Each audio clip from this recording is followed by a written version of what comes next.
I'm your host today, Jen, and today we have a special guest, someone who needs no introduction in the dental world, but I will anyway. He is the founder of DentalTown, one of the largest, most engaged dental communities on the planet. He's the host of Dentistry Uncensored, and he's been the voice for honest, practical, and no-nonsense advice for dentists around the globe.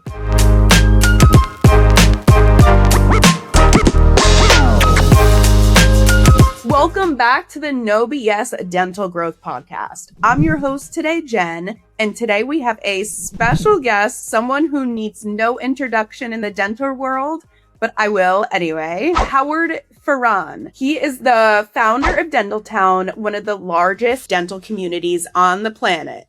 He's the host of Dentistry Uncensored, and he's been the voice for honest, practical, and no-nonsense advice for dentists around the globe. Howard has seen it all from startups to multi-location practices. And today we are cutting through the noise in dental marketing and practice growth. We are going to talk about what really drives patients, what marketing strategies actually work, and the mistakes most practices keep repeating. Howard, welcome to the show. It's an honor to be on the No BS podcast. Love it. Okay, we're going to dive right in because we're no BS over here, right? What's one thing dental practices are doing right now that you think is a complete waste of money? Wow, that's a really good question. I think it's taking continuing education to learn things that nobody's asking you for. If all your patients are asking for dentures and you're referring them to, a prosthodontist or Denture World or whatever, and then you're off learning full mouth equilibration at the Pinky Institute when no one's asked you for full mouth, that's not your clientele. If people are coming into your office for a toothache, dentistry starts with a toothache. And when someone comes in with a toothache, that's why I love dentistry. They come in, they're in pain, they hurt, they're scared, they're cranky. And you don't look at this 60-year-old man and say, he's an asshole.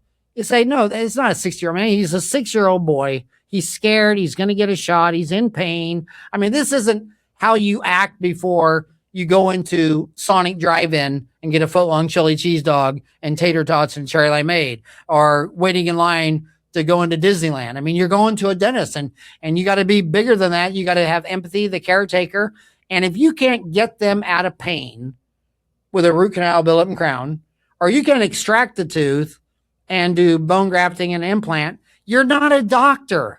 If all you can do is bleaching, bonding, veneers, and you refer out all endo and all that, but then you're taking CE courses on movie star veneers, and I say, okay, well, you went there for a week, you closed down your office, do 5,000 a day, so you lost 25,000 in revenue, you paid 5,000 for a course, blah, blah. How many veneer cases did you do last year? Well, I didn't do any. That's why I want to learn more about it.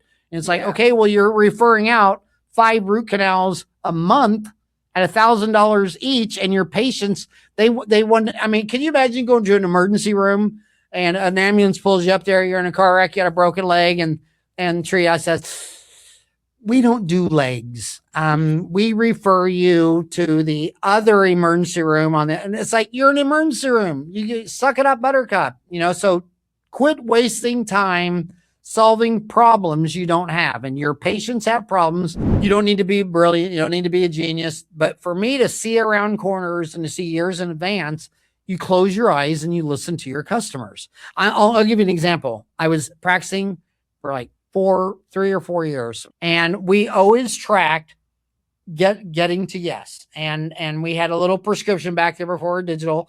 And if someone asked for something that we didn't have, we'd fill out the deal. Well, Jen Bogus called. She wanted to know if we're open on Saturday. And I said, no, we're not. She wanted nitrous oxide. We don't have it. And then someone said, can you bleach my teeth?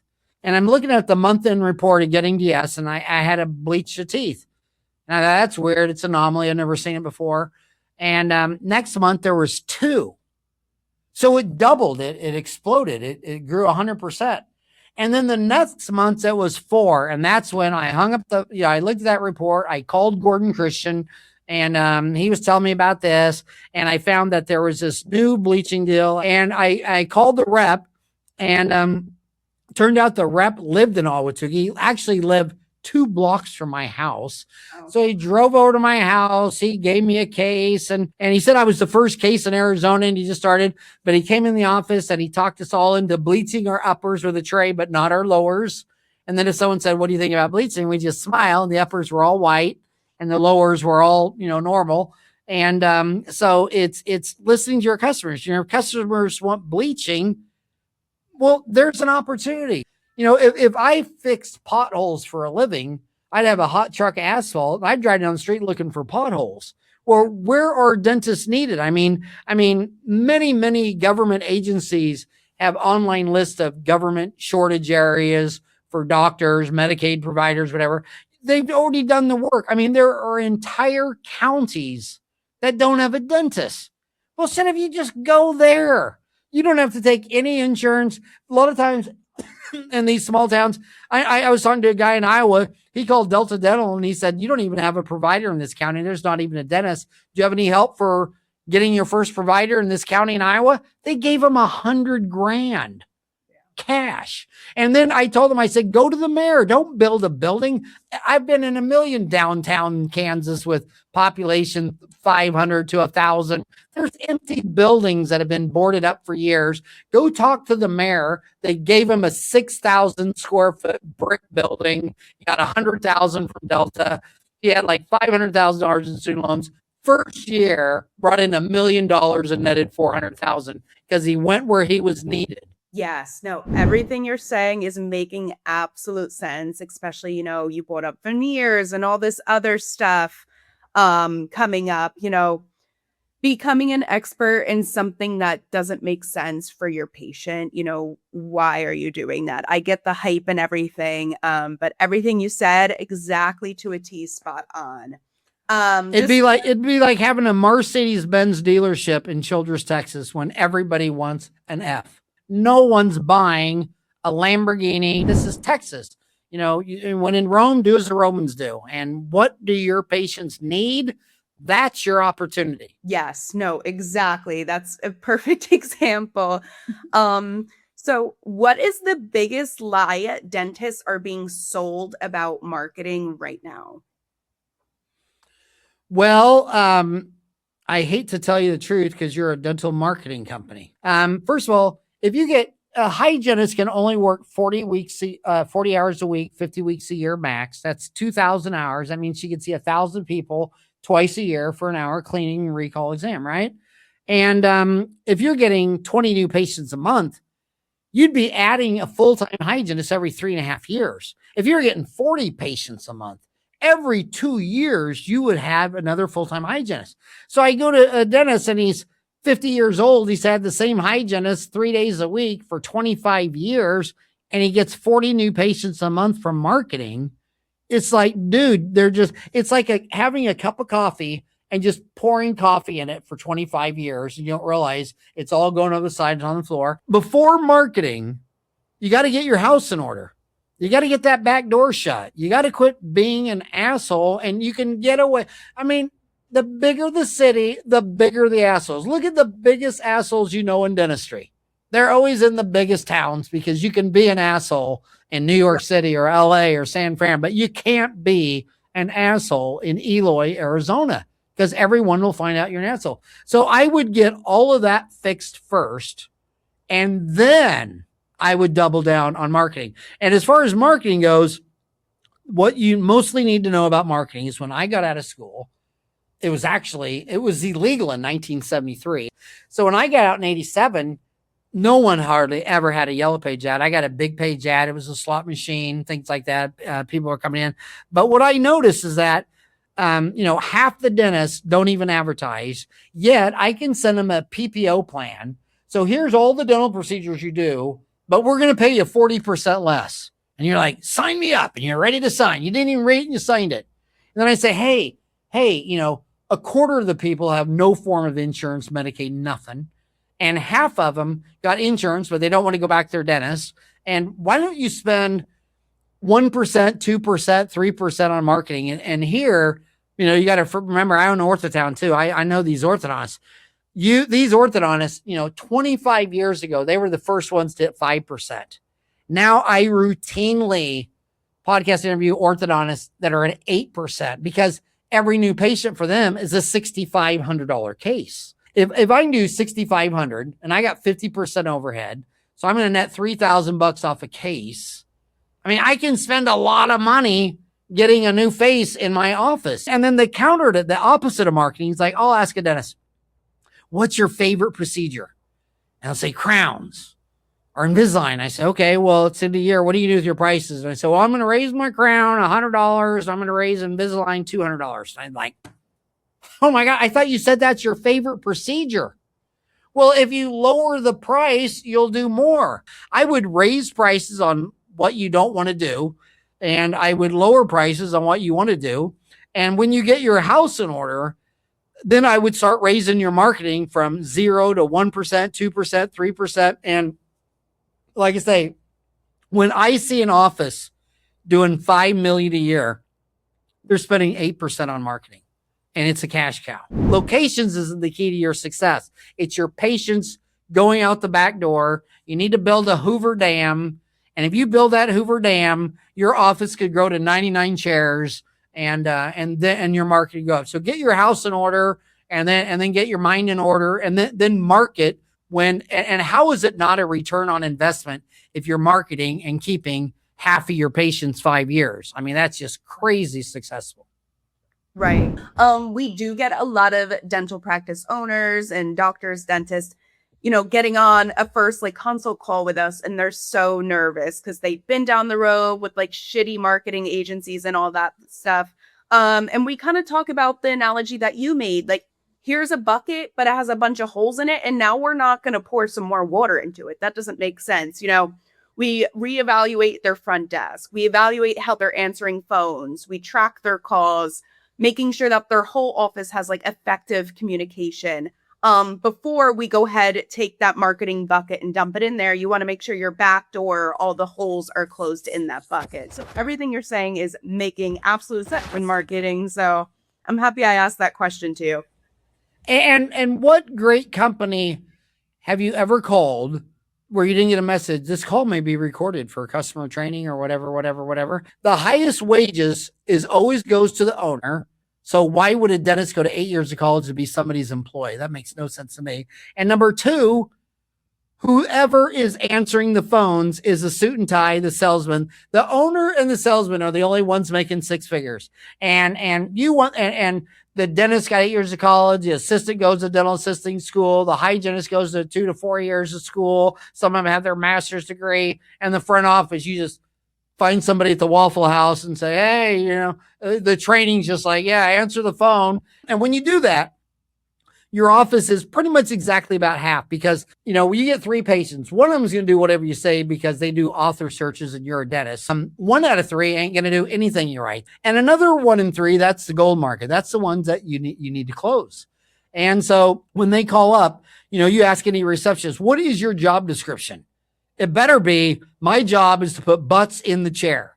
And every time they ask the question, you try to close. Now, remember, a hospital has an emergency department. Well, they're not scheduled with routine treatment. It's an emergency room. If you don't have an emergency room, which means no one's ever scheduled to be in there, you get a walk in, the front office is cross-trained, you're cross-trained at where you work. She can take you back and get a PA by wing. And then if we don't have any opening, it doesn't matter. You just catch the fish. They know where you're at. They've got an x-ray. They've met you. They've done the finance right. They're in process.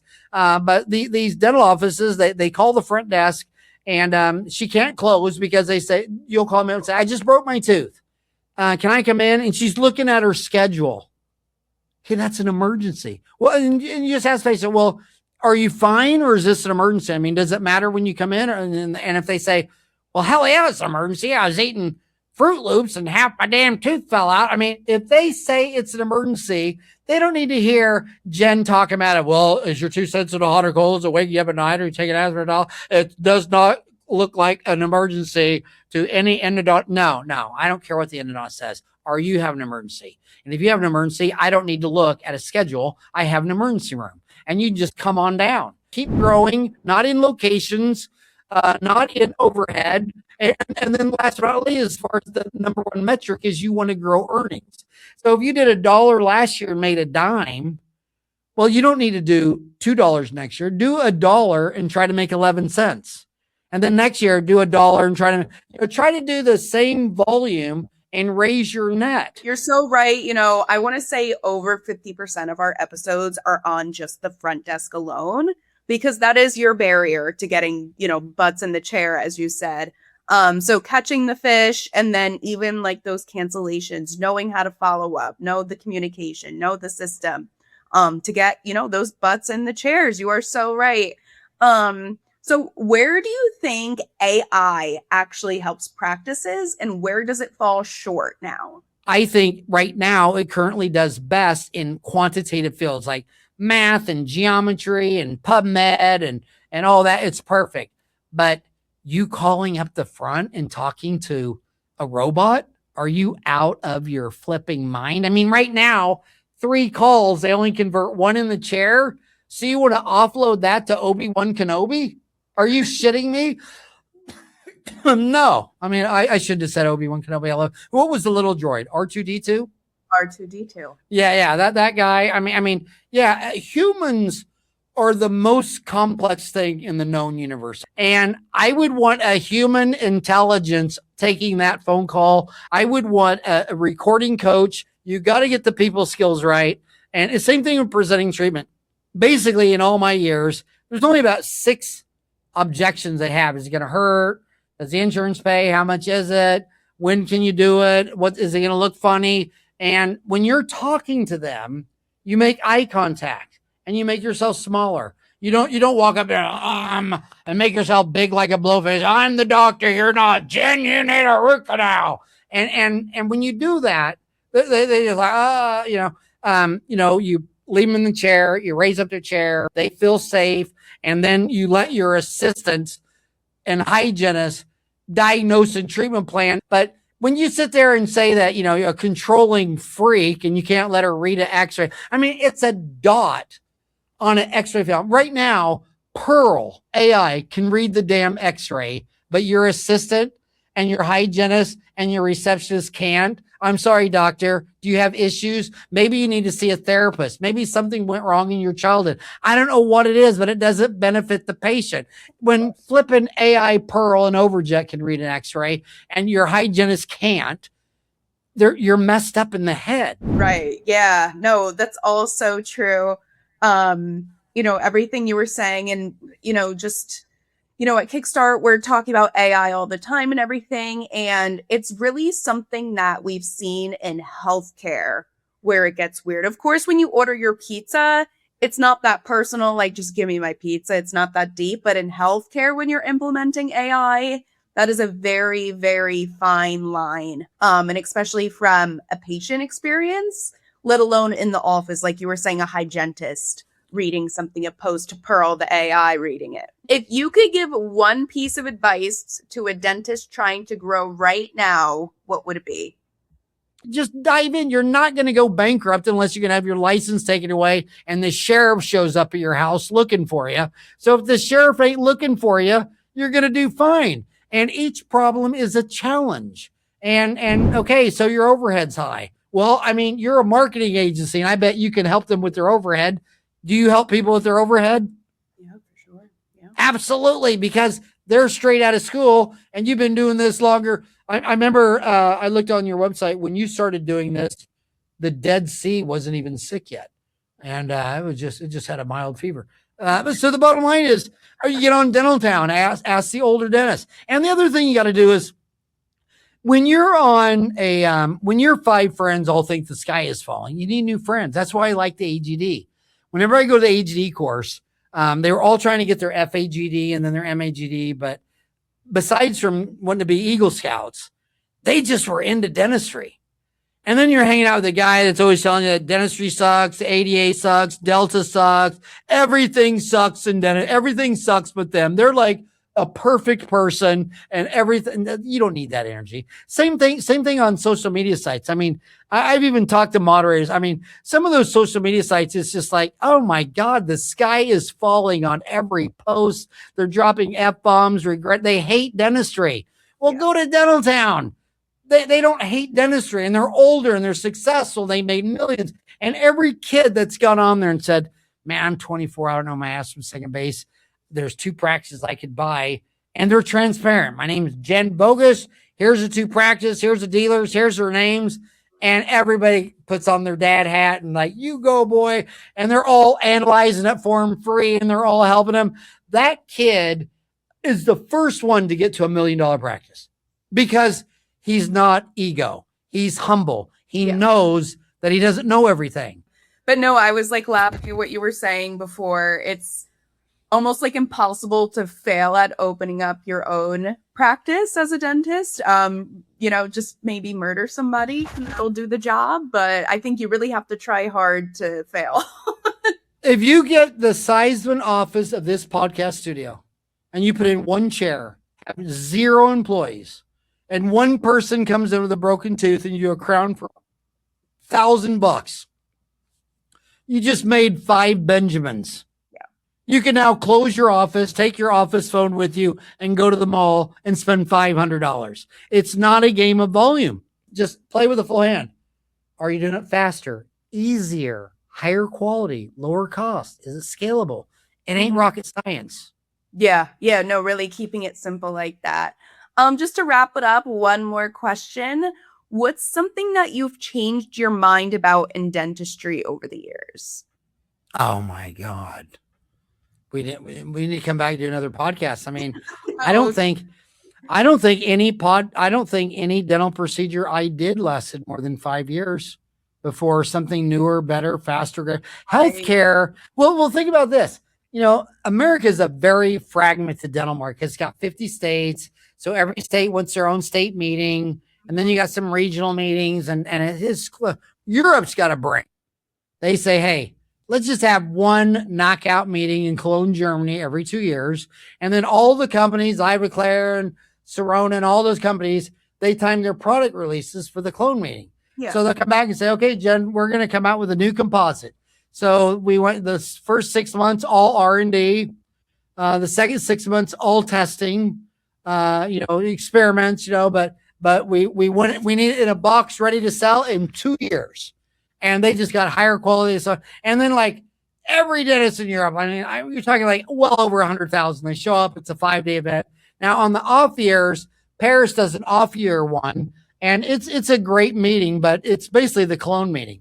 And so I would say based on the Cologne meeting, the half-life of dentistry is 2 years because every company has a better version of whatever the hell they're selling every 2 years. But I would say if you're doing anything exactly like you did 5 years ago, and that's why I did the Townie Choice Awards, which is one of my personal best for me because I'm an advertiser. I know marketing people exaggerate. Some marketing is evil. Like, I don't know if you know this goes on, but big companies that you know the name of, they will come out with a product. They'll know the number one product is this. And let's say the unit measurement is 27 megapascals.